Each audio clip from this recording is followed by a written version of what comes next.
Dating apps पर मिलना और उसके बाद शादी के झांसे में फंसना। ऐसे बहुत सारे मामले आपके सामने आए होंगे, मगर आज हम आपको एक ऐसे मामले से रूबरू करवाने जा रहे हैं जो मामला दरअसल 3 स्टेट्स का है, जम्मू कश्मीर, वेस्ट बंगाल और केरला। जम्मू कश्मीर का एक लड़का कोलकाता की एक लड़की से डेटिंग ऐप पर मिलता है और उसके बाद दोनों केरला में एक साथ रहते हैं। वहां धार्मिक रीति रिवाज से शादी भी कर लेते हैं, मगर उस शादी को मान्यता नहीं दी जाती और उसके बाद वो लड़का गायब हो जाता है। लड़की का आरोप है कि लड़का उसके पैसे और उसके क्रेडिट कार्ड, डेबिट कार्ड्स लेकर गायब हो गया और उसके बाद उसके संपर्क में नहीं है। इस मामले में सबसे पहले जांच शुरू की केरला की कोची पुलिस ने और जांच करने के लिए कोची पुलिस की एक टीम जम्मू भी पहुंची, मगर कुछ हल नहीं निकल रहा था। ऐसे में जम्मू पुलिस भी एक्टिव हुई और जम्मू पुलिस ने इस मामले की जांच का जिम्मा उठाया। जम्मू पुलिस ने न केवल जिम्मा उठाया बल्कि कोलकाता की उस लड़की को जस्टिस दिलाने को लेकर भी जांच शुरू की, जो एक डेटिंग ऐप के जरिए एक जम्मू के लड़के से केरला में मिली और उसके बाद एक शादी के झांसे में फंस गई। आजकल बहुत सारे ऐसे मामले जो डेटिंग ऐप पे मिलना या मैरिटल ऐप पे मिलना, उससे ऐसी प्रॉब्लम्स हो रही हैं और कहीं ना कहीं आप भी कुछ गलती करके शुरू में उसको पहचानने की। सर, मैंने ना अपनी तरफ से पूरी कोशिश की थी इनको ये बोलने की कि मैं डेटिंग करके टाइम पास करके मुझे नहीं करना है, तो अगर आप सीरियस हो तो ही हम आगे बढ़ेंगे। इन्होंने सर पहले ही बोला कि मुझे आपके घर वालों से बात करना है, शादी करना है। उसके बाद सर इनका जॉब, इनके घर वालों से वेरिफिकेशन, सब कुछ किया था सर हमने। हम 22 मई को मिले थे कोची में। मैं कोची आई थी बैंगलोर से और हम उसके बाद 23 मई को हम वर्कला गए थे एक ट्रिप पे।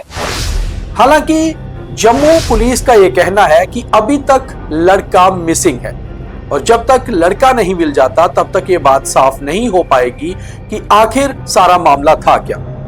मगर लड़की का वकील जो है उसने ये आरोप भी लगाए हैं लड़के के ऊपर और लड़की ने अपने स्टेटमेंट भी पुलिस में रिकॉर्ड किए हैं, जिन्हें कोर्ट में भी प्रोड्यूस जम्मू पुलिस ने कर दिया है, जिसमें कहा गया है कि शादी का झांसा देकर करीबन पिछले 1 साल से वो लड़का लड़की को बरगला रहा था, उसके साथ केरला में रह रहा था और इसके पीछे मामला उससे पैसे ऐंठना था, पैसे ठगना था या फिर कोई और मंशा थी।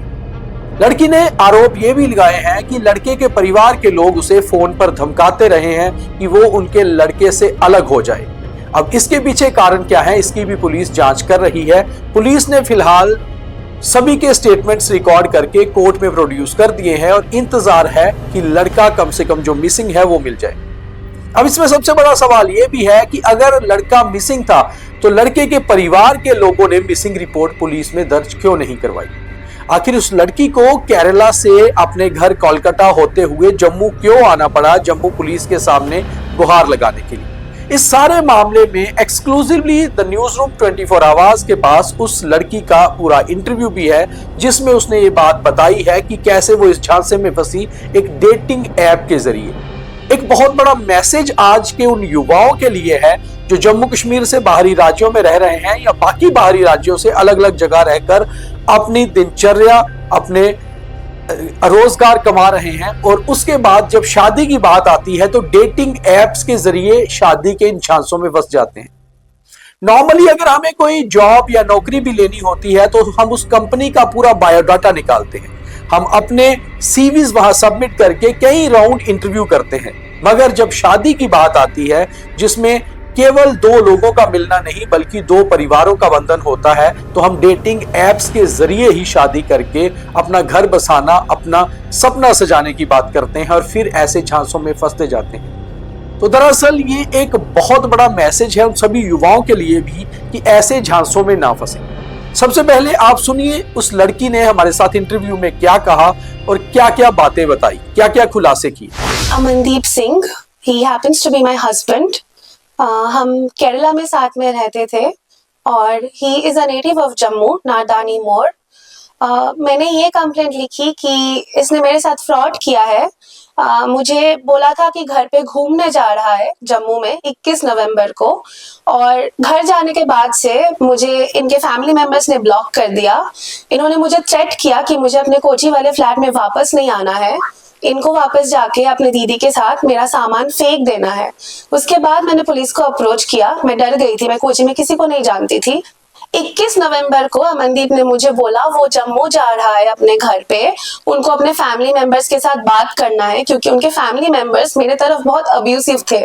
कभी उनके दीदी कॉल करके मुझे बोलते थे कि मम्मी सुसाइड कर लेगी, तुम्हें नहीं मानेगी। कभी मम्मी कॉल करके अब्यूज करती थी अमनदीप के फोन से।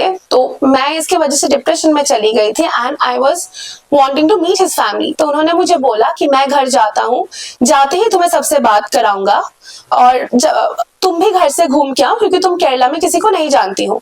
तो 21 नवंबर को सुबह 4 बजे मैं निकल गई थी कोलकाता के लिए और ये शाम को निकला था जम्मू के लिए।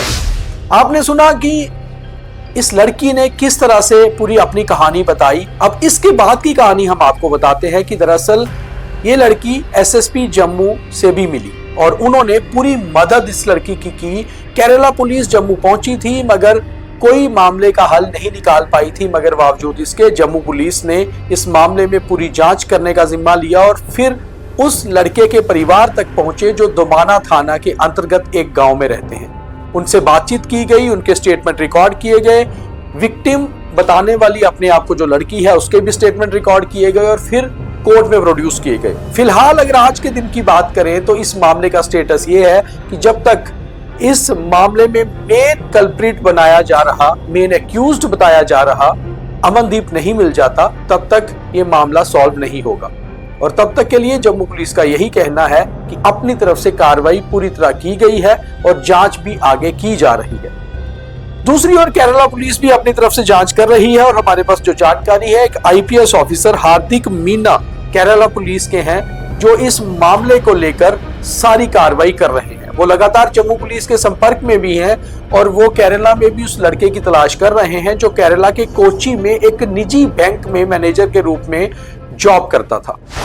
30 अगस्त इसने मुझे बोला था कि I don't want to keep you just as a live in partner, तो हम मंदिर जाते हैं, ये हमारे लिए और अच्छा होगा। इसके मैसेज का प्रूफ इन्होंने मुझे अप्रोच किया, मैंने मना किया था ये चीज को। फिर हमारा मंदिर जाना 30 अगस्त 2025 आलुवा शिव टेम्पल कोची हमारी शादी हुई थी। फोटोज है सर, और शायद सर वहाँ पे सीसीटीवी फुटेजेस या फिर रजिस्टर में भी कुछ एंट्री हो सकता है, बट सर इतना एविडेंस कलेक्ट करने की कोशिश नहीं की सर मैंने। पहली बात तो मुझे जस्टिस चाहिए, जवाब चाहिए पूरी फैमिली से कि मेरे साथ ये क्यों हुआ और मेरी गलती क्या थी। आप लोगों ने तो मुझसे बात तक नहीं किया कभी अच्छे से। फिलहाल वो लड़का जम्मू कश्मीर में है, केरला में है या किसी और राज्य में, अभी किसी को इसका पता नहीं है। उसके फोन बंद है और ट्रेस लगातार किया जा रहा है और पुलिस का कहना है कि जब तक लड़के का स्टेटमेंट रिकॉर्ड नहीं होता आगे कुछ भी नहीं कहा जा सकता।